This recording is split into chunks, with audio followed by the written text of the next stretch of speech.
Hi, I'm Matthew Humphreys, award-winning vocal coach and Director of Development at 360 Artist Development, where I've developed artists to the point of record deals and working with Grammy award-winning producers including Quincy Jones. When you contact a manager, if you're at that stage where you need one, you need an electronic press kit, or EPK.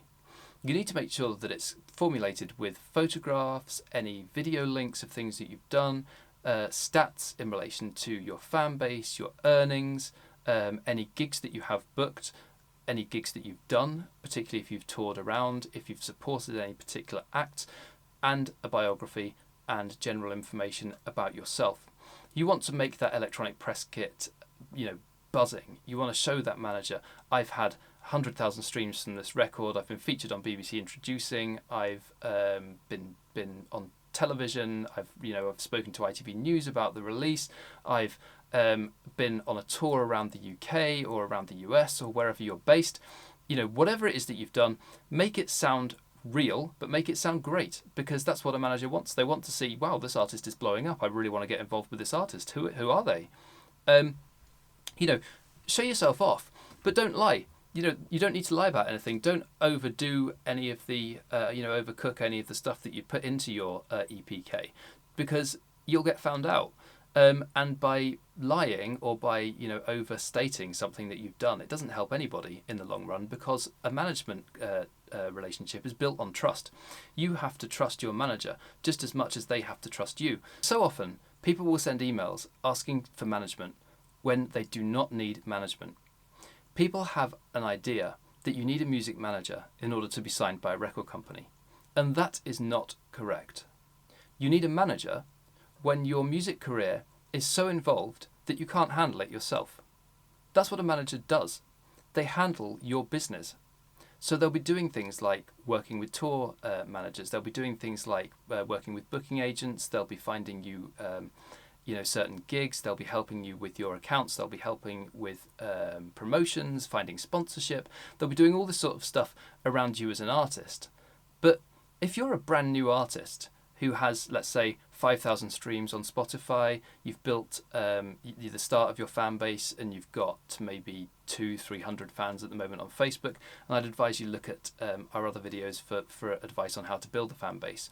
But if you're at that sort of stage where you're just starting out, or you've got a few songs, or even if you haven't got any songs yet, you do not need a manager. You contact a manager when you have a really decent fan base, when you're earning money through your music, when you have something to manage. Because the pure business of music management means that they are earning money when you earn money. They will earn maybe 15 to 25% of your wages, your income.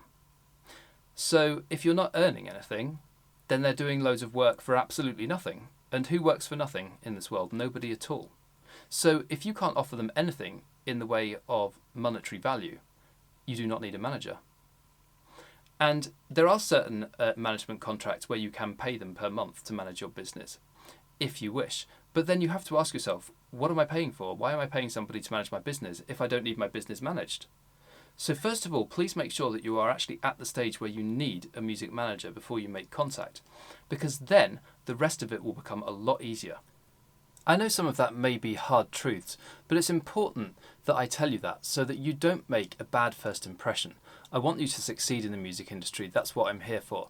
And so it's really important that in the first place, you try and build that fan base, build the listeners, start getting some gigs, and then find the perfect manager for you.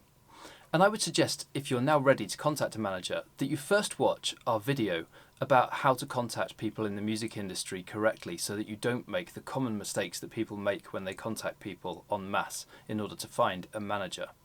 Also, if you're not quite at the level yet where you think you need a manager, having watched this video, then please do also watch our video about building a fan base, because that will help you develop that fan base to get to the position where you can then contact a manager. So how do we contact a manager? How do we even find them? Well, you can find managers in a number of different ways.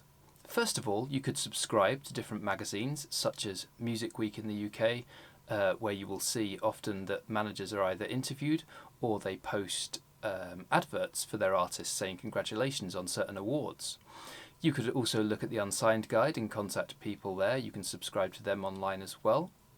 You can look online searching for managers of particular artists that you're interested in, Or you could search for the actual artists themselves and then look at their Wikipedia or other information on Google to find out who manages them, then go onto that website and contact them. It's actually a lot easier than you might think contacting music managers, because at the end of the day, everyone needs each other.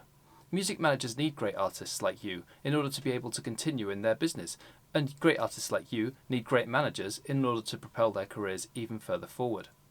But just remember that this is a business. This is the business of management, and they will earn money on your earnings. So you need to be in a position where that's going to be mutually beneficial, because every single business transaction works on the basis that both parties get something out of it. I hope this has been useful, and if you'd like any further information on management, please subscribe to this channel for further top tips. Head over to our website, 360artistdevelopment.com, where you can also have a look at our ebook, Making It in the Music Industry, which covers this topic and others in a lot more detail. Thank you, and I look forward to seeing you in the next video.